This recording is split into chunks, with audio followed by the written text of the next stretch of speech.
Hi friends, welcome to Sham Institute and welcome to Sham Institute Daily Current Affairs. July 11 2025న ఉన్నటువంటి current affairs discuss చేద్దామండి. మరి July 11 2025లో ఉన్నటువంటి current affairs headlines ఏమున్నాయి, examination point of వ్యూలో important వాటిని మనం ఒక హెడ్లైన్స్ రూపంలో అందించడం జరుగుతుంది. సో మరి జూలై 11 2025 ఒక ప్రాముఖ్యత, ఒక ఇంపార్టెన్స్ ఉంది. ఏంటంటే ఇది వరల్డ్ పాపులేషన్ డే, ప్రపంచ జనాభా దినోత్సవాన్ని మనం జరుపుకుంటాం. ఇదే రోజున మరి తెలంగాణ రాష్ట్ర ఇంజనీర్ల దినోత్సవం కూడా నిర్వహించుకోవడం జరుగుతుంది జూలై 11న. అండ్ నెక్స్ట్ వచ్చేసి మనకి ఫోర్బ్స్ మ్యాగజైన్ వాళ్ళు ఒక నివేదిక ఇవ్వడం జరిగింది. అమెరికాస్ రిచెస్ట్ ఇమిగ్రేట్స్ అని చెప్పేసి, అంటే అమెరికాలో సంపన్నులు చాలామంది మన ప్రవాస భారతీయులు ఉన్నారు అండ్ వలసలు వచ్చిన వాళ్ళు ఇమిగ్రెంట్స్ ఎక్కువగా ఉన్నారని చెప్పేసి ఈ నివేదిక తెలియజేస్తుంది. ఆ నివేదిక పేరు వచ్చేసి ఏంటంటే America's richest immigrant 2025 Forbes magazine ఇవ్వడం జరిగింది. అంతేకాకుండా మరి స్మైల్ పథకం ఒక 2022లో ఫిబ్రవరిలో ప్రారంభించిన కార్యక్రమం స్మైల్ కార్యక్రమం. యాచకుల యొక్క రిహాబిలిటేషన్ గురించి వచ్చినటువంటి ఒక పునరావాస కార్యక్రమమే ఈ స్మైల్ స్కీమ్. స్మైల్ స్కీమ్లో కొన్ని సవరణలు చేయడం జరిగింది. ఈ విధంగా ఒక ప్రధానమైన వార్త మనకు ఉంది, ఏంటంటే స్మైల్ పథకాన్ని సవరించిన కేంద్ర ప్రభుత్వం. దానిపైన చూద్దామండి. అండ్ నెక్స్ట్ వచ్చేసి మరి పటౌడీ టోర్నమెంట్, పటౌడీ ట్రోనీ అంటారు లేదా పటౌడీ కప్ అని చెప్పేసి అంటాం. ఇది మనకు భారత్ మరి ఇంగ్లాండ్ ఒక క్రికెట్ టీంల మధ్య జరిగే ఒక టెస్ట్ మ్యాచ్ పటౌడీ టోర్నీ. మరి దీని పేరును 2025లో మార్చడం జరిగింది. ఏ పేరుతో మార్చడం జరిగిందంటే అది అండర్సన్ టెండూల్కర్ ట్రోఫీగా మార్చడం జరిగింది. నిన్ననే ప్రారంభం కావడం జరిగింది. ఇలాంటి నేపథ్యంలో మరి అది మనకు స్పోర్ట్స్ అప్డేట్గా న్యూస్లో ఉందండి. ఇవన్నీ మనకి జూలై 11 2025లో ఉన్నటువంటి మనకి కరెంట్ అఫైర్స్ అండి. ఓకేనా, హెడ్లైన్స్. ఇందులో మనకి మొదటి అంశం చూద్దాం. మరి ప్రపంచ జనాభా దినోత్సవం. మరి ప్రపంచ జనాభా దినోత్సవాన్ని ప్రతి సంవత్సరం కూడా జూలై 11న నిర్వహిస్తారు. ప్రపంచ జనాభా దినోత్సవాన్ని, వరల్డ్ పాపులేషన్ డేని. కారణం ఏంటి అంటే 1987లో ఈ 1987లో జూలై 11న ప్రపంచ జనాభా 500 కోట్లకు చేయడం జరిగింది. 500 కోట్ల మంది కావడం జరిగింది 1987 జూలై 11. ఇలాంటి క్రమంలో మరి ప్రపంచ జనాభా దినోత్సవాన్ని మనం నిర్వహించుకోవడం జరుగుతుంది. యునైటెడ్ నేషన్స్ పాపులేషన్ ఫండ్ ఇచ్చినటువంటి నివేదిక మేరకి ఐక్యరాజ్యసమితి 1994 నుండి ఈ ప్రపంచ జనాభా దినోత్సవం జరుపుకుంటుంది. మరి what is the theme given by the United nations population fund are UNO? ఐక్యరాజ్యసమితి కానివ్వండి, మరి ఐక్యరాజ్యసమితి జనాభా అనేది వాళ్ళు 2025 ప్రపంచ జనాభా దినోత్సవానికి ఇచ్చినటువంటి ఇతివృత్తం ఏంటి అంటే empowering young people to create the families they want in fair and hopeful world. అంటే ఇక్కడ ఏంటంటే ఎంపవరింగ్ యంగ్ పీపుల్ యువకులకు మనం సాధికారత కల్పించాలి.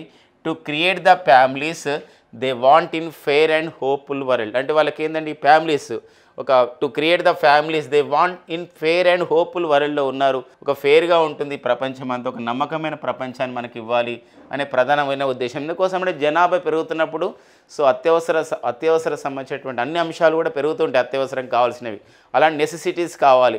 ఇలాంటి క్రమంలో అలాంటి అందిస్తామని చెప్పేసి ఒక హోప్ ఉండాలని దీని ఒక ప్రధానమైన ఉద్దేశం కనబడుతుందండి. ఇది మనకి జూలై 11 ప్రపంచ జనాభా దినోత్సవం సందర్భంగా చెప్తున్నాం. మన ఈ నేపథ్యంలో మనం ఏమన్నా మనకి కాంపిటేటివ్ పాయింట్ ఆఫ్ వ్యూలో మన దేశానికి ఏమైనా అన్వయించుకోవచ్చు అంటే ఎగ్జాక్ట్లీ అండి. ఎందుకోసం అంటే 2023 ఫిబ్రవరి 19న ఐక్యరాజ్యసమితి జనాభా నిధి సంస్థ ప్రకారం ప్రపంచంలోనే ఎక్కువ జనాభా గల దేశం మన భారతదేశంగా గుర్తించబడింది 2023 ఫిబ్రవరి 19. భారత్ తర్వాత ఇప్పుడు 2వ స్థానంలో ఉంది చైనా. అంటే చైనా దేశాన్ని అధిగమించి ప్రపంచంలో ఈరోజు మనం జనాభాలో మొదటి స్థానంలో ఫస్ట్ ప్లేస్లో ఉండడం జరిగింది ఇన్ ద పాపులేషన్లో. అండ్ మరొక విషయం, ఈ పాపులేషన్ మన జనాభా ఎంత అనే విషయం మనకు 2011లో చివరిసారిగా India conducted the 15th census in 2011. అంటే మనకు ఈ జనాభా లెక్కల్ని 2011లో నిర్వహించుకోవడం జరిగింది. అయితే ఇలాంటి నేపథ్యంలో జనాభాని లెక్కలు ఎందుకు అవసరం అని చెప్పేసి అంటే మనం వెల్ఫేర్ యాక్టివిటీస్ని ఇంప్లిమెంట్ చేయడానికి జనాభా లెక్కలు అనేది అవసరం. ఇలాంటి క్రమంలో మరి 2021లో చేయాల్సినటువంటి జనాభా లెక్కలు అనేది ఈ యొక్క కోవిడ్ కారణంగా చేయలేని నేపథ్యం. అందుకోసమే ఇప్పుడు మళ్ళీ 2026-27లో 16th ఇండియన్ సెన్సస్ 16వ ఇండియన్ సెన్సస్ని నిర్వహించబోతున్నట్లు ఆ విషయాన్ని కేంద్ర మంత్రిమండలి కూడా ఆమోదం చేయడం జరిగింది 2026 and 27లో. మరి ఇక్కడ ఈ యొక్క 16వ భారత జనగణన నిర్వహించుకోవడం జరుగుతుంది అనమాట. అలాంటి నేపథ్యం చూసుకోవాలండి. మరి మన దేశంలో సెన్సస్ నిర్వహించుకోవడం అనేది conducting of the census is responsibility of the which union ministry అంటే ministry of the home affairs. Ministry of the home affairs అనమాట, కేంద్ర హోంశాఖ పరిధిలోని అంశము ఈ జనగణన చేయడం. ఈసారి జనగణన యొక్క ప్రత్యేకత ఏంటంటే మొత్తం డిజిటల్ పద్ధతిలో సేకరించబోతున్నారు, ఒక డిజిటల్ సెన్సస్ నిర్వహించబోతున్నారు. మరొక అంశం ఏంటంటే ఈసారి జనగణనతో పాటుగా కులగణన అంటే along with the Indian census also conduct the cast census. మన దేశంలో చివరిసారిగా క్యాస్ట్ సెన్సస్ మనకి స్వాతంత్రానికి పూర్వం 1931లో చేశారు. మళ్ళీ క్యాస్ట్ సెన్సస్ అని జరగలేదు. ఈ మధ్యకాలంలో బీహార్ రాష్ట్రం, తెలంగాణ రాష్ట్రాలు క్యాస్ట్ సెన్సస్ నిర్వహించుకోవడం జరిగిందనమాట. అలాంటి నేపథ్యం మరి సెన్సస్ నిర్వహించుకోవడానికి మన సెన్సస్ రిజిస్ట్రార్ జనరల్ అనే ఒక పదవి కూడా క్రియేట్ చేయబడింది. The present census registrar general, the present census registrar general అండి. The present census registrar general అని చెప్పేసి అంటాం. రిజిస్ట్రార్ జనరల్ ఎవరున్నారు? The present census registrar general, ప్రస్తుత భారత జనగణన రిజిస్ట్రార్ జనరల్ అంటాం. సో వారి పేరు వచ్చేసి మనకి ఇక్కడ చూసినట్లయితే ఇక్కడ ఒక మృత్యుంజయ కుమార నారాయణ అండి, కుమార నారాయణ అని చెప్పేసి వారు సో మనకి ప్రజెంట్ సెన్సస్ రిజిస్ట్రార్ జనరల్గా పనిచేస్తున్న నేపథ్యం అనమాట. ఇక సెన్సస్ రిజిస్ట్రార్ జనరల్గా అయిపోయిన తర్వాత ఇప్పుడంతా కూడా ఈ మొత్తం దేశవ్యాప్తంగా నిర్వహించే విషయంలో ఎన్యుమరేటర్స్ అపాయింట్మెంట్ చేయడం ఇవన్నీ కూడా నిర్వహిస్తున్న నేపథ్యం ఉంటుంది. అంతేకాకుండా 2011 సెన్సస్కి 2011 జనాభా లెక్కలు నిర్వహించినప్పుడు అప్పుడు ఒక జనాభా ఒక సమయం 2011లో జనాభా లెక్కలు నిర్వహించినప్పుడు ఒక స్లోగన్ ఇచ్చారు. ఏంటా స్లోగన్ అని చెప్పేసి అంటే అది ఒక అవర్ సెన్సస్ అవర్ ఫ్యూచర్ అని ఇచ్చారు. 2011లో అవర్ సెన్సస్ అవర్ ఫ్యూచర్ అని ఇచ్చారు. మరి ఈసారి ఎలాంటి సంబంధించిన స్లోగన్ ఇస్తారు అని చెప్పేసి మనం చూసుకోవాల్సిన అవసరం ఉంది. ఇలా కంపేర్ చేసుకోవాలి. మన భారతదేశంలో జనాభా లెక్కలు అయితే 1872లో నిర్వహించుకోవడం జరిగింది లార్డ్ మేయో నాయకత్వంలో. అప్పుడు లార్డ్ మేయో బ్రిటిష్ వారు. మళ్ళీ 1881 నుండి రెగ్యులర్గా 10 ఇయర్స్కి ఒకసారి జనాభా లెక్కలను నిర్వహించుకుంటున్న నేపథ్యం అనమాట. ఇది సో మనకు జనాభా లెక్కల గురించి జనాభా పైన ఉన్నటువంటి అంశం అనమాట. ఇక నెక్స్ట్ వచ్చేసి ఇదే రోజున on the same day July 11 one more importance is there, that is the birth anniversary of the Mir Ahmad Ali Nawab Jung Bahadar. is a very famous that Telangana engineer అనమాట, తెలంగాణకు చెందినటువంటి ఇంజనీర్. సో మరి ఒక నిజాం కాలం నాటి ఒక engineer ఎవరంటే అతను మీర్ అహ్మద్ అలీ నవాబ్ జంగ్ బహదూర్. వీరి యొక్క బర్త్ యానివర్సరీని జూలై 11 ఎలా జరుపుకుంటున్నామంటే తెలంగాణ ఇంజనీర్ల దినోత్సవంగా సో నిర్వహించుకోవడం జరుగుతుంది అనమాట. అది కూడా మనకు చూసుకోవాల్సిన అవసరం ఉంది. అండ్ వాట్ అబౌట్ మనకు డౌట్ రావచ్చు, మరి వాట్ అబౌట్ ది సెప్టెంబర్లో మనకి ఇంకొక ఇంపార్టెంట్ ఉంది, సెప్టెంబర్ 15 ఉంది. మరి సెప్టెంబర్ 15 మనకి ఇది కూడా ఒక ఇంజనీర్ల దినోత్సవం చూస్తాం. ఏ ఇంజనీర్ల దినోత్సవం చూస్తామంటే this is the national engineers day, జాతీయ ఇంజనీర్ల దినోత్సవంగా జరుపుకుంటామండి. మరి జాతీయ ఇంజనీర్ల దినోత్సవం, నేషనల్ ఇంజనీర్స్ డే అనేది ఎవరి యొక్క జయంతి అని చెప్పేసి అంటే that is the birth anniversary of the Mokshagundam Visvesvaraya garu. So very famous engineer అయిన మోక్షగుండం విశ్వేశ్వరయ్య జయంతిని మనం ఎలా పిలుస్తామంటే జాతీయ ఇంజనీర్ల దినోత్సవంగా సెప్టెంబర్ 15 నిర్వహించుకోవడం జరుగుతుంది అనమాట. అలా కూడా మనం గుర్తుపెట్టుకోవాల్సిన అవసరం ఉందండి. ప్లానెడ్ ఎకానమీ ఫర్ ఇండియా అనే పుస్తకాన్ని కూడా వారు రచించడం జరిగిందనమాట, మోక్షగుండం విశ్వేశ్వరయ్య. ఇలా ఈరోజు జూలై 11 పైన అండ్ మరికొన్ని ఇంపార్టెంట్స్ పైన మనం డిస్కస్ చేసుకోవడం జరిగింది ప్రపంచ జనాభా దినోత్సవం సందర్భంగా. ఎందుకోసం అంటే ముఖ్యమైన దినోత్సవాలు కాదు, ఇప్పుడు ఎగ్జామినేషన్లో ముఖ్యమైన దినోత్సవాలతో పాటు వాటి యొక్క ఇతివృత్తాలు థీమ్ పైన కూడా క్వశ్చన్స్ అడుగుతున్న నేపథ్యం ఉంటుంది కాబట్టి అవి కూడా మనం గుర్తుపెట్టుకోవాలి. What is the theme of the world population day that celebrates on July 11, 2025? Empowering young people to create the families they want in fair and hopeful world అని ఇవ్వడం జరిగింది. సో మరొక కరెంట్ అఫైర్కి వెళ్దామండి. సో ఫోర్బ్స్ మ్యాగజైన్ ప్రపంచ ప్రఖ్యాతి సాధించినటువంటి మ్యాగజైనే ఒక Forbes magazine 2025 సంవత్సరానికి గాను అమెరికాస్ రిచెస్ట్ ఇమిగ్రెంట్స్ అనే పేరుతో ఒక నివేదికని ఇవ్వడం జరిగింది. ఇలా ఇమేజ్లు కూడా చూడొచ్చు. సో అమెరికాలో అత్యంత ధనవంతమైన ఇమిగ్రెంట్స్ ఈజ్ నథింగ్ బట్ వలసదారులు అని అర్థం వస్తుంది. వలసదారులు లేదా అంటే చట్టబద్ధమైన వలసదారులని మనం ఏమంటామంటే చట్టబద్ధమైన వలసదారులు అంటే ఏంటంటే చట్టం ప్రకారం ఆ దేశాల యొక్క చట్టం ప్రకారం వచ్చినటువంటి వలసదారులని మనం ఇమిగ్రెంట్స్గా అంటాం. అలా కాకుండా ఒక చట్టబద్ధం కాకుండా దొంగచాటుకు వస్తే వాళ్ళు ఇల్లీగల్ ఇమిగ్రెంట్స్ అంటాం. ఇలాంటప్పుడు ఇమిగ్రెంట్స్ అనే పదాన్ని అలా వాడతాం అనమాట. సో మరి అమెరికాలో మొత్తం ఒక 125 మంది ప్రవాస బిలియనీర్లు ఉన్నారు, వివిధ దేశాల నుంచి వచ్చిన ఇంజనీర్లు ఉన్నారు.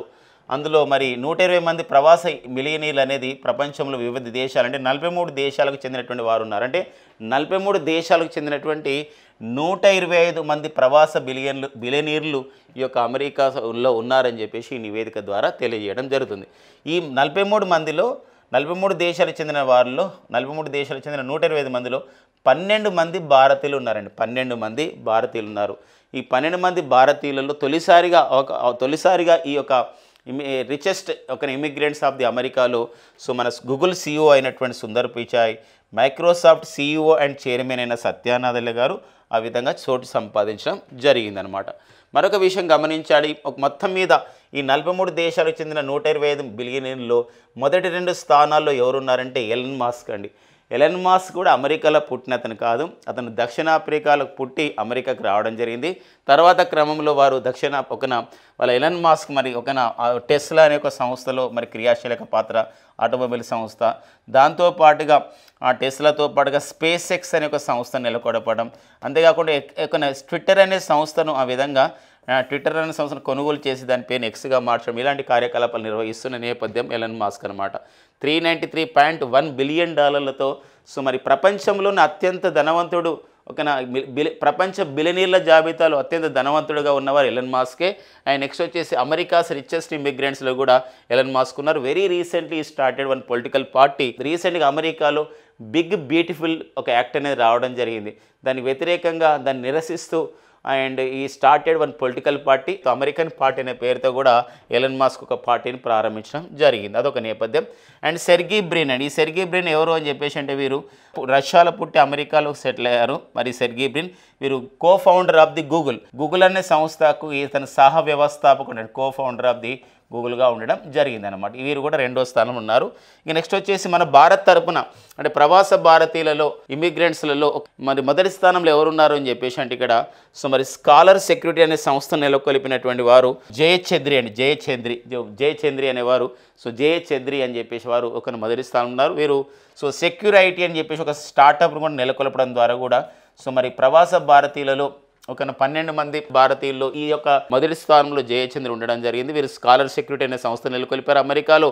అండ్ సెక్యూర్ ఐటీ అని చెప్పేసి మరో స్టార్టప్ కూడా వీరు సొంతంగా ఉండడం జరిగిందనమాట. ఇది అమెరికాస్ రిచెస్ట్ ఇమిగ్రెంట్ 2025.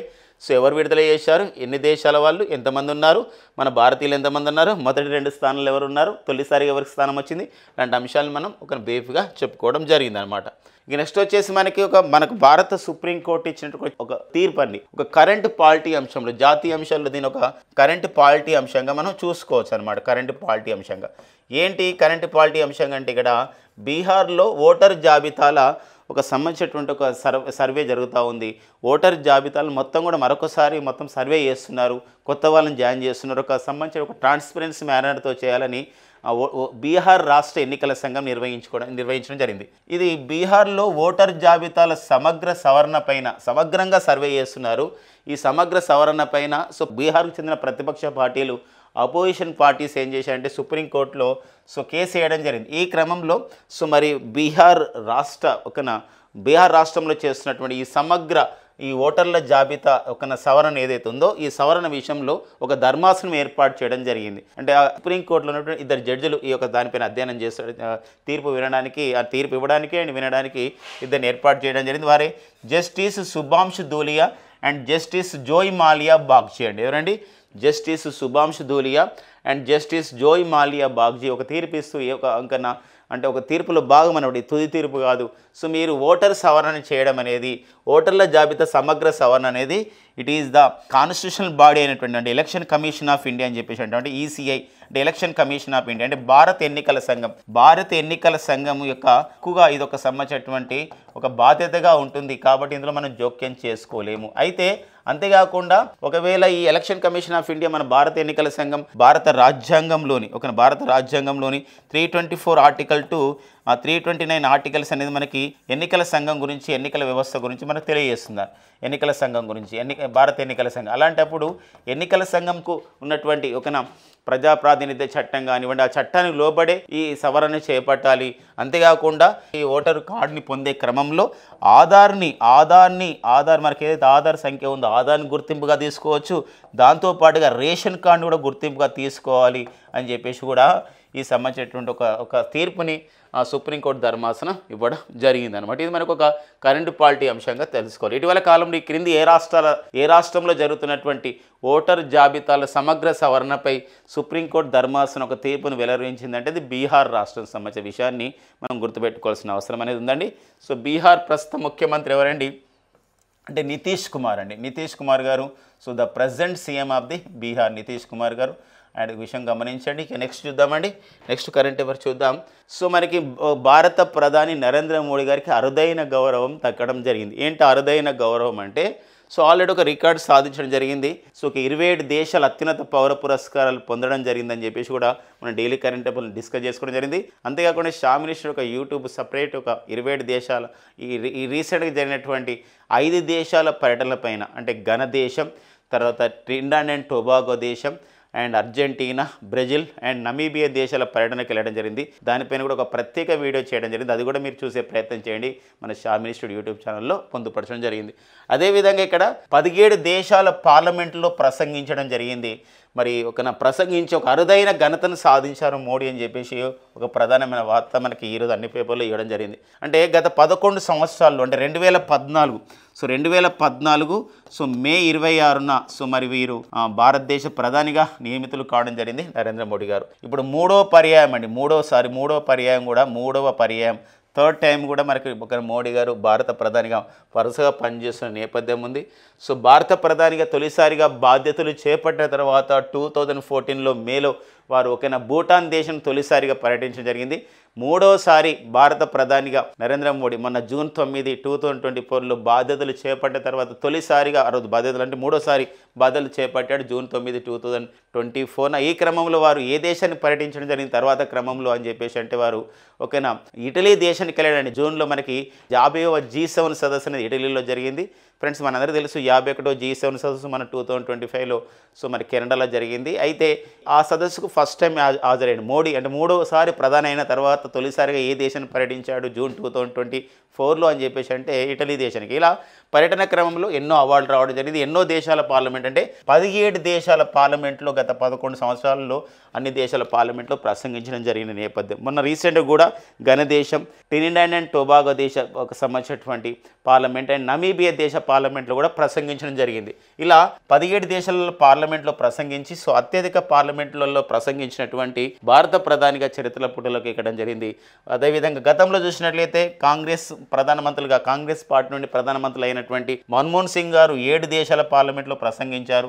ఇందిరాగాంధీ గారు ప్రధానమంత్రి హోదాలో 4 దేశాల పార్లమెంట్లలో, నెహ్రూ గారు 3 దేశాల పార్లమెంట్లో, రాజీవ్ గాంధీ గారు సో 2 దేశాల పార్లమెంట్లో.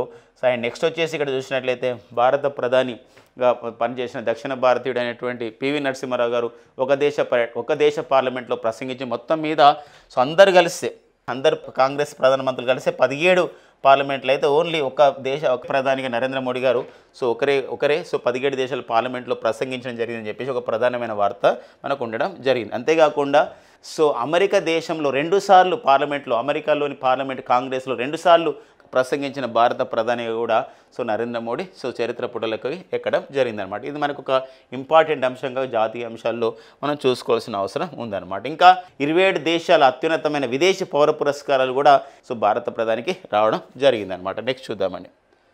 ఇక నెక్స్ట్ వచ్చేసి మనకి అక్రమ వలసల నిరోధానికి బ్రిటన్ మరియు ఫ్రాన్స్ మధ్య అంగీకారం కావడం జరిగిందనమాట. అంటే ఇక్కడ ఏంటంటే మైగ్రేటర్స్ ఎవరైతే ఇల్లీగల్గా మైగ్రేటర్ వస్తున్నారు అంటే వలసలు వస్తున్నారు. ఎలా వలసలు వస్తున్నారంటే ఇక్కడ పర్టికులర్గా బ్రిటన్కి వస్తున్నారు. ఎక్కడ నుండి? ఫ్రాన్స్ నుండి. మరి ఫ్రెంచ్ దేశీయులైనటువంటి వీళ్ళు సో ఇంగ్లీష్ ఛానల్ నుండి అంటే ఫ్రాన్స్ నుంచి ఇంగ్లీష్ ఛానల్ మీదుగా బ్రిటన్కి అక్రమంగా వలస వస్తున్నారు. ఓన్లీ 2025లోని ఈ సంవత్సరంలోని స్టార్టింగ్ నుండి జనవరి నుండి ఇప్పటివరకు 21,000 మంది ఫ్రెంచ్ జాతీయులు బ్రిటన్కి రావడం జరిగింది.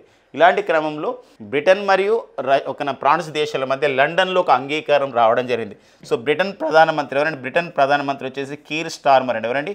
సో కీర్ స్టార్మర్ బ్రిటన్ ప్రధానమంత్రి. అండ్ నెక్స్ట్ వచ్చేసి ఫ్రాన్స్ అధ్యక్షుడు వచ్చేసి ఎవరండి? ఇమాన్యుయల్ మేక్రాన్. ఎవరండి? ఇమాన్యుయల్ మేక్రాన్. సో వీళ్ళిద్దరి మధ్య ఒక అంగీకారం జరిగింది. ఒక memorandum of the Emmanuel Macron. So వీళ్ళిద్దరి మధ్య ఒక ఒప్పందం జరిగింది ఈ 2 దేశాల మధ్య.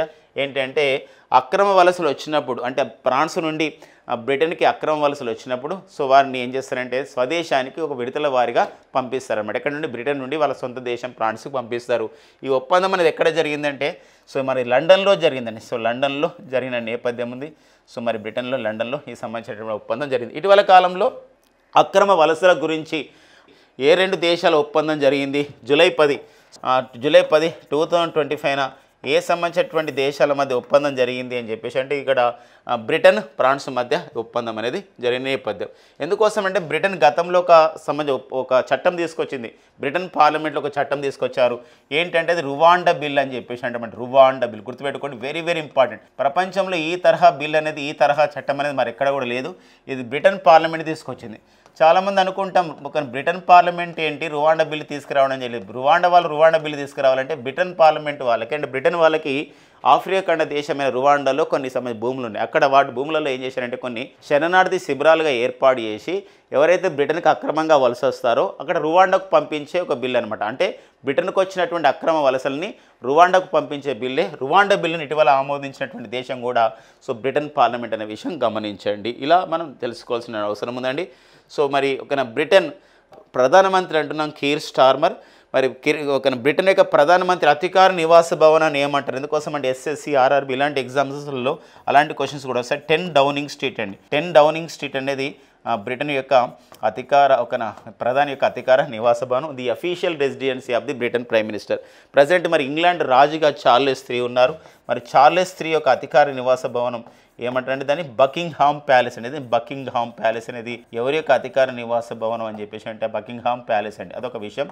ఇదొక అంతేకాకుండా ప్రజెంట్ బ్రిటన్ అనేది యూరోపియన్ యూనియన్లో సభ్య దేశంగా లేదు. 2016 సంవత్సరంలోనే యూరోపియన్ యూనియన్ నుండి వైదొలగడం జరిగింది. అలాంటి క్రమంలో మరి యూరోపియన్ యూనియన్లో ప్రజెంట్ 27 సభ్య దేశాలు మాత్రమే ఉన్నాయి. మనం నేను కూడా డిస్కస్ చేసాం 21 సభ్య దేశాల్లో 21 దేశాలు యూరో జోన్లో సభ్య దేశాలుగా కావడం జరిగింది. మరి యూరో జోన్లో 21వ సభ్య దేశంగా చేరింది బల్గేరియా అనే విషయాన్ని ఎస్టర్డే క్లాస్లో డిస్కస్ చేయడం జరిగింది. చూడని వాళ్ళు అది కూడా ఆ వీడియో కూడా చూడండి షామ్ ఇన్స్టిట్యూట్ యూట్యూబ్ ఛానల్లో ఉందన్నమాట. అండ్ నెక్స్ట్ వచ్చేసి యాచకుల సంక్షేమానికి స్మైల్ అనే పథకాన్ని చేయడం జరిగిందండి. స్మైల్ అనే పథకం అండి. ఏంటి స్మైల్ అంటే యాచకుల యొక్క సంబంధించినటువంటి ముఖంలో వాళ్ళు యాచక వృత్తి ఒక బెగ్గింగ్ చేస్తూ మరి ఎంతో ఒక సంబంధించినటువంటి మన ఈ మధ్య కాలంలో కూడా కుబేర్ అనే సినిమాలో చూసాం ఈ యాచకుల యొక్క పరిస్థితి పైన. సో మరి సినిమాలనే కాదు మన నిత్య జీవితంలో కూడా చూసిన నేపథ్యం ఉంది. ఇలాంటప్పుడు సో వాళ్ళకి ఒక సామాజిక న్యాయం సాధికారత ఇవ్వాలనే ప్రధానమైన ఉద్దేశంతో అలాంటి వాళ్ళకి ఒక సామాజిక న్యాయం సాధికారత ఇవ్వాలనే సో అలాంటి నేపథ్యంలో కేంద్ర ప్రభుత్వంలో ఒక శాఖ కూడా ఉంటుంది, ministry of the social justice and empowerment అని చెప్పేసి. ప్రజెంట్ దానికి వీరేంద్ర కుమార్ ఒక మినిస్టర్గా పనిచేస్తున్నారు. అయితే ఈ స్మైల్ కార్యక్రమం అనేది ఏంటంటే సో మనకి ఒక ఇంపార్టెంట్ అనే కార్యక్రమం యాచకులని విముక్తి చేయాలి ఆ యొక్క యాచక వృత్తి నుండి, ఆ బెగ్గింగ్ నుండి. ఈ స్మైల్ అనే కార్యక్రమాన్ని సో ఫ్రెండ్స్ గమనించండి, ఫిబ్రవరి 12, 2022న ఈ కార్యక్రమాన్ని ప్రారంభించడం జరిగింది. So ministry of the social justice and ఒక ఎంపవర్మెంట్ అంటే కేంద్ర సామాజిక న్యాయం అండి. కేంద్ర సామాజిక న్యాయం సాధికారత మంత్రిత్వ శాఖ వాళ్ళు మంత్రిత్వ శాఖ వాళ్ళు ఈ కార్యక్రమాన్ని ప్రారంభించడం జరిగిందనమాట. ప్రజెంట్ దీనికి మంత్రిగా ఉన్నారండి వీరేంద్ర కుమార్ ఉన్నారు. అయితే ఈ స్మైల్ పథకాన్ని ప్రారంభించి దాని యొక్క ఉద్దేశం ఏంటంటే బెగ్గింగ్ని మొత్తం లేకుండా వేయాలి, అలాంటి వాళ్ళకి రీహాబిలిటేషన్ ఇవ్వాలి. చిన్నపిల్లలు ఉన్నారనుకోండి బెగ్గింగ్ చేస్తున్న వాళ్ళని స్కూళ్ళల్లో చేర్పించాలి, పెద్దవాళ్ళు అయితే ఓల్డ్ ఏజ్ హోమ్లో చేర్పించాలి. ఇలాంటివన్నీ ఉన్నాయన్నమాట. ఇలాంటి క్రమంలో 2026 సంవత్సరం నాటికి 2026 నాటికి దేశవ్యాప్తంగా కూడా మొత్తం కూడా సో బెగ్గర్ ఫ్రీ సిటీస్ అంటే ఏంటంటే బిచ్చగాళ్ళు లేని నగరంగా బెగ్గర్ ఫ్రీ సిటీస్ చేయాలని దీని యొక్క ప్రధానమైనటువంటి ఉద్దేశం. సో మరి అంతేకాకుండా స్మైల్ 75 ఇనిషియేటివ్ అనే కార్యక్రమాన్ని కూడా ప్రారంభించారు. దేశంలో 75 నగరాలు మొత్తం యాచక వృత్తి ఆ విధంగా లేకుండా చేయాలి, వాళ్ళని రీహాబిలిటేషన్ చేసుకోవాలనే ప్రధానమైన ఉద్దేశంతో అనమాట.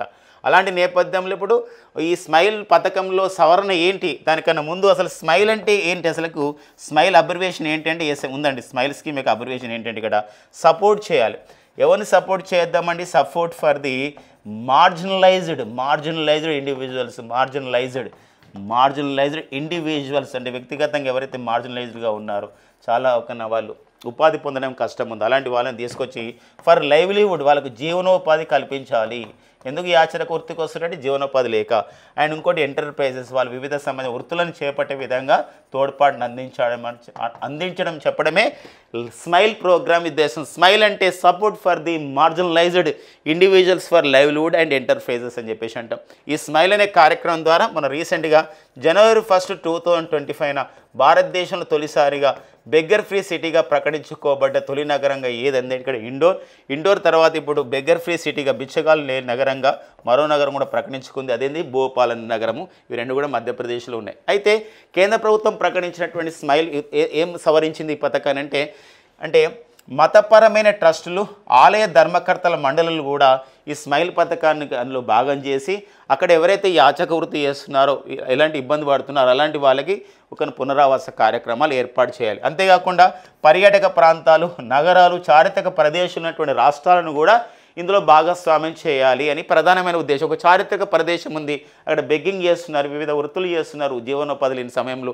అలాంటప్పుడు ఈ యాచకులని నగరాల్లో, పర్యాటక ప్రాంతాల్లో, చారిత్రక ప్రదేశాలు ఉన్నటువంటి ఆ రాష్ట్రాల ప్రభుత్వాలతో మాట్లాడి వాళ్ళకు కూడా రీహాబిలిటేషన్ సెంటర్స్ ఏర్పాటు చేసి వృత్తిపరమైనటువంటి ఒక స్కిల్స్ని కూడా వాళ్ళకి ఇవ్వాలనే ప్రధానమైన ఉద్దేశం ఇందులో కనబడుతుందండి. వెరీ వెరీ ఇంపార్టెంట్ అండి. సో ఎప్పుడైనా కాంపిటేటివ్ ఎగ్జామ్కి వెళ్ళేవారు 2 పథకాలు ఖచ్చితంగా గుర్తుపెట్టుకోవాలండి. ఒకటి స్మైల్ పథకం, కేంద్ర సామాజిక న్యాయం సాధికారత మంత్రిత్వ శాఖ. ఇంకొకటి నమస్తే అనే ప్రోగ్రామ్ అండి. నమస్తే అనే ప్రోగ్రామ్. మళ్ళీ స్మైల్ అనే కార్యక్రమం మరొకటి ఉంటుంది. కేంద్ర ఆయుష్ శాఖ వాళ్ళు కూడా ఒక పోర్టల్ ఏర్పాటు చేశారు ఆరోగ్య ప్రాచీన వైద్యాన్ని ఎంకరేజ్ చేయడానికి. అది స్మైల్ పోర్టల్ అని చెప్పేసి అంటాం. అది ఆయుష్ శాఖ వాళ్ళు. నమస్తే ఇంకొక కార్యక్రమం. ఈ నమస్తే కార్యక్రమం యొక్క ఉద్దేశం ఏంటంటే శానిటేషన్ వర్కర్స్ ఎవరైతే పారిశుద్ధ కార్మికులకి యాంత్రీకరణ అలవాటు చేయాలి. ఎందుకోసం అంటే మురికి కాలువలు తిరగకుండా యంత్రాల ద్వారా అలాంటి శానిటేషన్ చేయాలి, పారిశుద్ధం చేయాలని చెప్పేసి నమస్తే ప్రోగ్రామ్ కూడా తీసుకొచ్చారు. National action for the mechanised and sanitation ecosystem అని చెప్పేసి అంటామండి. నమస్తే స్కీమ్ అని చెప్పేసి అంటామండి. నమస్తే స్కీమ్. సో దీన్ని రాసుకునే ప్రయత్నం చేద్దాం. ఈ నమస్తే స్కీమ్ అనేది శానిటేషన్ పర్పస్ అనమాట, పారిశుద్ధ పర్పస్. పారిశుద్ధంలో నేషనల్ యాక్షన్ అండి. నేషనల్ యాక్షన్ ఫర్ ది దేనిపైన యాక్షన్ చేయాలి? National action for the mechanized అంటే పరికరాలు ఇవ్వాలి. మెకనైజ్డ్ అండ్ శానిటేషన్ అంటే పారిశుద్ధం. శానిటేషన్ ఎకోసిస్టమ్ అని చెప్పి శానిటేషన్ అండ్ ఎకోసిస్టమ్ అలాంటి సిస్టమ్ని అభివృద్ధి చేయాలని చెప్పేసి ఈ యొక్క నమస్తే స్కీమ్ను ప్రారంభించడం జరిగింది. ఇవి రెండు కూడా సోషల్ జస్టిస్ అండ్ ఎంపవర్మెంట్ కేంద్ర సామాజిక న్యాయం సాధికారత మంత్రిత్వ శాఖ చూసుకుంటుందండి. మరో కార్యక్రమంకి వెళ్దాం. సో నెక్స్ట్ వచ్చేసి మనకు వార్తల్లో వ్యక్తులండి. వార్తల్లో వ్యక్తిగా మరి ఒక భారతదేశ ప్రముఖ సంస్థ మరి హిందుస్థాన్ యూనిలివర్ లిమిటెడ్ అంటారు, హెచ్యుఎల్ అని చెప్పేసి అంటాం. మరి హెచ్యుఎల్ సంస్థకి చీఫ్ ఎగ్జిక్యూటివ్ ఆఫీసర్గా మరి ఎండీగా ప్రియా నాయర్ నియమితులు కావడం జరిగింది. ప్రియా వారియర్ కాదండి, ప్రియా వారియర్ అంటే వేరే. సో ప్రియా నాయర్ ఎండీగా నియమితులు కావడం జరిగింది. ఆగస్టు 1, 2025 నుండి వీరు రాబోతున్నారు అనమాట, పదవి బాధ్యతలు చేపట్టబోతున్నారు. ఏంటి ఇది చరిత్ర, దేనికి ఇంపార్టెన్స్ ఇవ్వాలంటే హిందుస్థాన్ యూనిలివర్ అనే సంస్థకి సీఓగా నియమితులైనటువంటి తొలి మహిళగా గుర్తించబడ్డవారు ఎవరండి? ప్రియా నాయర్ మనకు వార్తల్లో నిలవడం జరిగింది. వెరీ వెరీ ఇంపార్టెంట్ అండి. సో నిన్న కూడా మనం చెప్పుకోవడం జరిగింది, మనకి యాపిల్ సంస్థకి చీఫ్ ఆపరేషనల్ ఆఫీసర్గా ఎవరు నియమితులు కావడం జరిగిందంటే సబీహా అని చెప్పేసి మన నియమితులైనని చెప్పేసి మనం డిస్కస్ చేసుకోవడం జరిగిన నేపథ్యం. మరి ఇలా బాధ్యతలు ఇలా మహిళా ప్రాధాన్యత పైన కూడా మనం చూసుకుంటాం. ఇటీవల కాలంలో చూడండి హెచ్సిఎల్ అనే సంస్థ ఉంది, నోయిడా కేంద్రంగా పనిచేస్తున్న సంస్థ హెచ్సిఎల్ అండి. హెచ్సిఎల్ అంటే ఇక్కడ ఏంటండి, హిందుస్థాన్ కంప్యూటర్స్ లిమిటెడ్ టెక్నాలజీస్ అని చెప్పేసి అంటాం. ఇలాంటి సంస్థకి తొలిసారి ఒక చైర్పర్సన్కి ఒక మహిళ నియమితులు కావడం జరిగింది. ఆమె పేరు వచ్చేసేదండి రోస్టిన్ నాడన్ మల్హోత్రా. ఇది మహిళల ప్రాధాన్యత విషయంలో ఈ పాయింట్ గుర్తుపెట్టుకోవాలండి. రోస్టిన్ నాడన్ మల్హోత్రా హెచ్సిఎల్ సంస్థకి ఒక చైర్పర్సన్గా నియమితులైన తొలి మహిళ రోస్టిన్ నాడన్ మల్హోత్రా. హిందుస్థాన్ యూనిలివర్ సిఓ పదవికి బాధ్యతలు చేపట్టబోతున్న తొలి మహిళ కూడా ఇక్కడ ఎవరండి? ప్రియా నాయర్. ఓకేనా, నెక్స్ట్ చూద్దాం. వార్తల్లో వ్యక్తులుగా ఈ పాయింట్ ఇంపార్టెంట్. సో మరి తెలంగాణకు సంబంధించినటువంటి మరొక అంశం అండి, స్థానిక సంస్థల ఎన్నికల్లో బీసీలకి 42% రిజర్వేషన్లు కల్పించే ఒక నిర్ణయాన్ని తెలంగాణ రాష్ట్ర మంత్రిమండలి ఆమోద ముద్ర వేయడం జరిగింది. తెలంగాణ ముఖ్యమంత్రి సీఎం రేవంత్ రెడ్డి గారి యొక్క నాయకత్వంలో జరిగింది. ఈ యొక్క అధ్యక్షతన తెలంగాణ మంత్రిమండలి సమావేశం. ఏంటంటే ఇక్కడ ఇటీవల కాలంలో బీహార్ రాష్ట్రం తర్వాత మరి కులగణన, జనగణన అండ్ ఇవన్నీ కూడా పర్టికులర్గా కులగణన క్యాస్ట్ సెన్సస్ చేయడం జరిగింది. దీని ప్రకారం తెలంగాణ రాష్ట్రంలో బీసీ జనాభా అనేది 56.36%గా, అంతే దాంతోపాటుగా తెలంగాణలో బీసీ మరియు ఎస్సీ మరియు ఎస్టీ సో ఈ ముగ్గురు కులాలు కలిపితే మొత్తం 84%గా ఉందని చెప్పేసి క్యాస్ట్ సెన్సస్ ద్వారా కులగణన ద్వారా తెలియడం జరిగింది. అంటే దీన్ని మనం ఆర్థిక సామాజిక సర్వేగా మనం పిలుస్తున్నాం అనమాట. ఇలాంటి నేపథ్యంలో త్వరలోనే తెలంగాణ రాష్ట్రంలో మరి స్థానిక సంస్థలు ఎన్నికలు నిర్వహించాలి. కొంత హైకోర్టు కూడా తెలంగాణ హైకోర్టు కూడా ఒక రూలింగ్ పెట్టిందనమాట, ఖచ్చితంగా నిర్వహించాల్సిందని చెప్పేసి. ఇలాంటి క్రమంలో మరి ఈ యొక్క సమాజ కులగణన రావడం జరిగింది కాబట్టి మరి రానున్నటువంటి స్థానిక సంస్థల ఎన్నికల్లో బీసీలకి 42% ఇస్తాం. ఎందుకోసమంటే ఈ మధ్యకాలంలో మార్చి 2025లో తెలంగాణ శాసనసభ ఒక ప్రత్యేక సమావేశం నిర్వహించి ఈ యొక్క బీసీ జనగణని ఈ కులగణని ఆమోదించడం జరిగింది. విద్య మరియు ఉద్యోగ అవకాశాల్లో రాజకీయాల్లో కూడా ఇక్కడ 42% రిజర్వేషన్లు కల్పిస్తామని చెప్పేసి ఒక ఆమోద ముద్ర వేయడం జరిగింది. ఇలాంటి నేపథ్యంలో సో మనకి ఈ పాయింట్ మనకి ఇంపార్టెంట్గా మనకు ఉంటుందండి. ఇక్కడ మరి ఇలా 42% ఓకేనా బీసీలకు 42% రిజర్వేషన్ కల్పించాలి. అలాంటప్పుడు సో 2018లో వచ్చినటువంటి పంచాయతీరాజ్ చట్టం 2018లో ఉన్నటువంటి సెక్షన్ 285A సవరించాలని చెప్పేసి కూడా తెలంగాణ మంత్రిమండలి నిర్ణయించింది. దీనికి సంబంధించినటువంటి ఒక ఆర్డినెన్స్ని కూడా త్వరలో రిలీజ్ చేయబోతుంది. ఎందుకోసం అంటే శాసనసభ అనేది మనకి జరగనప్పుడు సరే ఇలాంటప్పుడు ఏంటంటే ఆర్డినెన్స్ అనేది గవర్నర్ నిర్వహించడం జరుగుతుంది. అలాంటి ఆర్డినెన్స్ కూడా రాబోతుందని చెప్పి చెప్పడం జరిగింది. అంతేకాకుండా తెలంగాణ రాష్ట్రంలో ఈ గోశాలల సంరక్షణ గురించి ఆల్రెడీ తెలంగాణ రాష్ట్రంలో 366 గోశాలలు ఉన్నాయి, అంటే పశువులకు సంబంధించినటువంటి వాటిని కాపాడే ఉద్దేశంతో. అయితే మరికొన్ని గోశాలను ఏర్పాటు చేస్తున్నారు.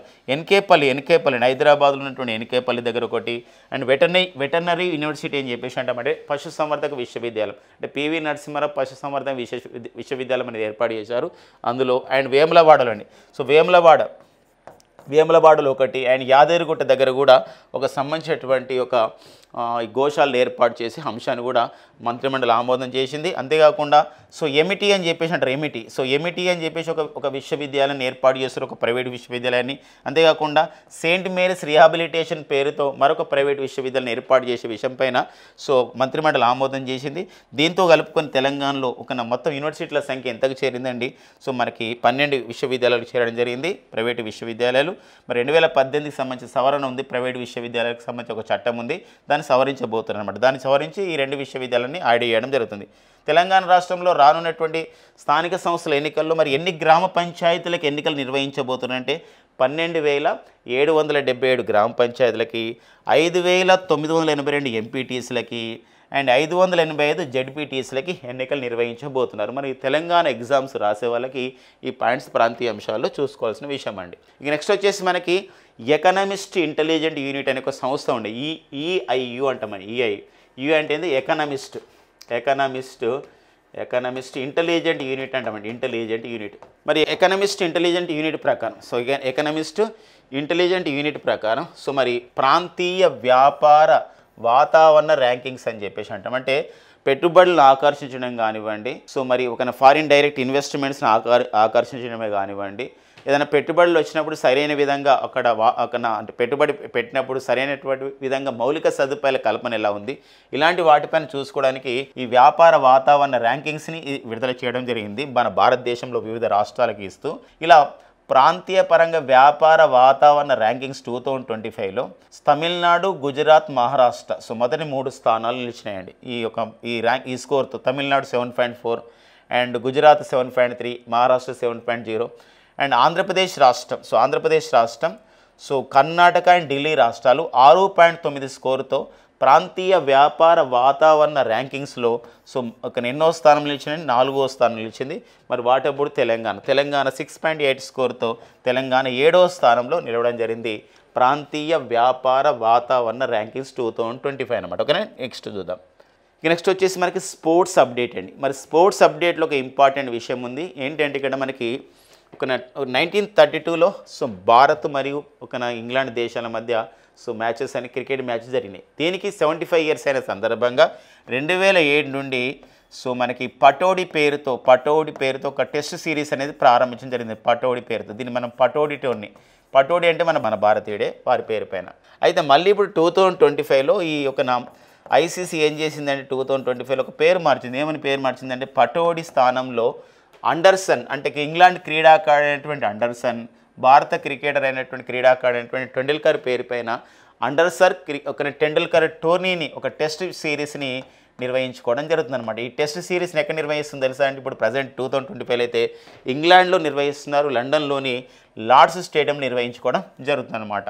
ఇలాంటి క్రమంలో ఈ టెస్ట్ సిరీస్ని ఆవిష్కరించడం జరిగింది. సో మరి ఇక్కడ టెండూల్కర్ అండ్ అండర్సన్ గారు. అంతేకాకుండా ఈ లార్డ్స్ మైదానంలో లార్డ్స్ స్టేడియంలో ఎంసీసీ ఒక మ్యూజియం ఉందండి, మెరెల్బోర్న్ క్రికెట్ క్లబ్ అని చెప్పేసి అంటాం. ఈ మెరెల్బోర్న్ క్రికెట్ క్లబ్లో ఈ మ్యూజియంలో సచిన్ చిత్రాన్ని కూడా అక్కడ దాన్ని ప్రారంభించడం జరిగింది.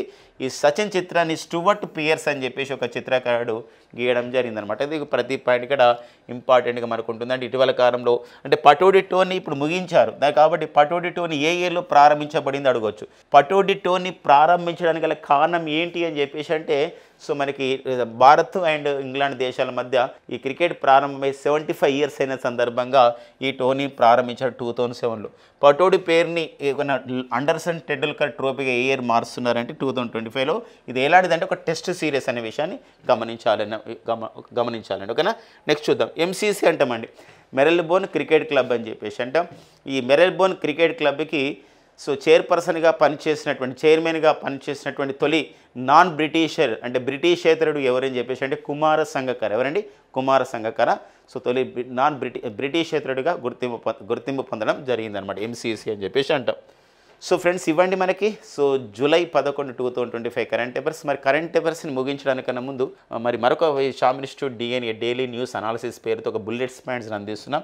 ఇలాంటి క్రమంలో అందులో కొన్ని కవర్ కాని విషయాలు కవర్ అయ్యే ఉద్దేశంతో చేస్తున్నాం. సో ఖచ్చితంగా ఇది కాంపిటేటివ్ ఎగ్జామ్స్కి ఉపయోగపడతాయండి. నాసా యొక్క అంగారక గ్రహ మొదటి మానవ సహిత యాత్రకి శిక్షణ పొందుతున్న అతిపిన్న వయస్కురాలుగా గుర్తించబడ్డారు అలీసా కార్సన్ అండి. ఎవరు? అలీసా కార్సన్. అంటే నాసా అంటే ఏంటంటే ఇక్కడ నేషనల్ ఏరోనాటిక్స్ స్పేస్ అడ్మినిస్ట్రేషన్ అని చెప్పేసి అంటాం.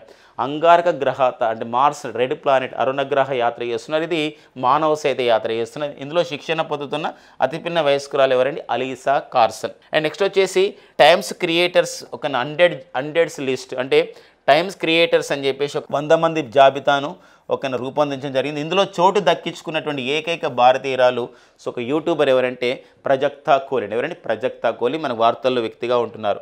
అంతేకాకుండా doctor Shyama Prasad Mukherjee so Bharatiya Janata party మనకి జనసంఘ్ అని చెప్పేసి అంటే ఇలాంటి పార్టీలో ఒక ఐడియాలజిస్ట్ ఎవరంటే శ్యామప్రసాద్ ముఖర్జీ గారు. ఇటీవల కాలంలో 125వ జయంతి జరుపుకున్నారు. ఇలాంటి క్రమంలో శ్యామప్రసాద్ ముఖర్జీ 125వ జయంతి సందర్భంగా సో మరి పోస్టల్ డిపార్ట్మెంట్ వాళ్ళు ఒక ప్రత్యేకమైన నాణ్యాన్ని విడుదల చేశారు. సో ఆ విషయం తెలుసు. మరి ఇది ఎన్ని రూపాయల నాణ్యాన్ని విడుదల చేయడం జరిగింది అనేది ఇక్కడ ఇంపార్టెంట్. 5 రూపాయల నాణ్యాన్ని విడుదల చేయడం జరిగిందనమాట. ఇక నెక్స్ట్ వచ్చేసి ఈ నామ్ అని చెప్పేసి అంటామండి. 2016లో వచ్చిన ప్రోగ్రామ్ నేషనల్ అగ్రికల్చర్ మార్కెట్ అని చెప్పేసి అంటాం. అంటే భారతదేశ వ్యాప్తంగా ఎక్కడైనా ఇక్కడ పంటల్ని అందులో ఏదైనా ధాన్యాలు కొనుగోలు చేయడానికి ఉంటుంది అనమాట ఆన్లైన్ మార్కెట్. ఇది ఈ నామ్ అంటాం. ఈ నామ్లోకి కొత్తగా చేరిన వ్యవసాయ ఉత్పత్తులు, కొత్తగా ఎన్ని వ్యవసాయ ఉత్పత్తులను చేర్చారు 2025 జూలైలో మరి వ్యవసాయ మంత్రిత్వ శాఖ వాళ్ళు, వ్యవసాయ రైతు సంక్షేమ మంత్రిత్వ శాఖ వాళ్ళంటే 7 కొత్తగా వ్యవసాయ ఉత్పత్తులను చేర్చడం జరిగిందనమాట. నెక్స్ట్ వచ్చేసి 1 ఫ్యామిలీ 1 ఎంటర్ప్రీనర్. ఒక ఫ్యామిలీ నుండి ఒక పారిశ్రామికవేత్త రావాలి, ఒక స్వయం సహాయక సంఘాల ఫ్యామిలీ నుండి అలా రావాలనే ప్రధానమైన ఉద్దేశంతో సో భారతదేశంలో ఫస్ట్ టైం అనమాట పట్టణ మహిళల్ని శక్తివంతం చేయడానికి డీజీ లక్ష్మి అనే కార్యక్రమాన్ని ప్రారంభించిన రాష్ట్రం అంటే ఆంధ్రప్రదేశ్ రాష్ట్రం అండి. సో మనకి నిన్ననే ఆంధ్రప్రదేశ్ రాష్ట్రంలో July 10, 2025 so mega parent meeting కూడా జరిగింది 2.0. అది కూడా ఒక ప్రపంచ రికార్డు సాధించబోతుంది. ఇలాంటి క్రమంలో ఈ పాయింట్స్ మనకి బుల్లెట్స్ పాయింట్స్ అనేది మనకి ఎగ్జామినేషన్ పాయింట్గా చాలా ఉపయోగపడతాయండి. కొన్ని బుల్లెట్స్ పాయింట్ డిస్కస్ చేసుకోవడం జరిగిందండి. ఇవ్వండి మనకి ఈరోజు ఉన్నటువంటి జూలై 11, 2025లోనే ఇంపార్టెంట్ కరెంట్ అఫైర్స్ అండి. Thank you friends and all the best.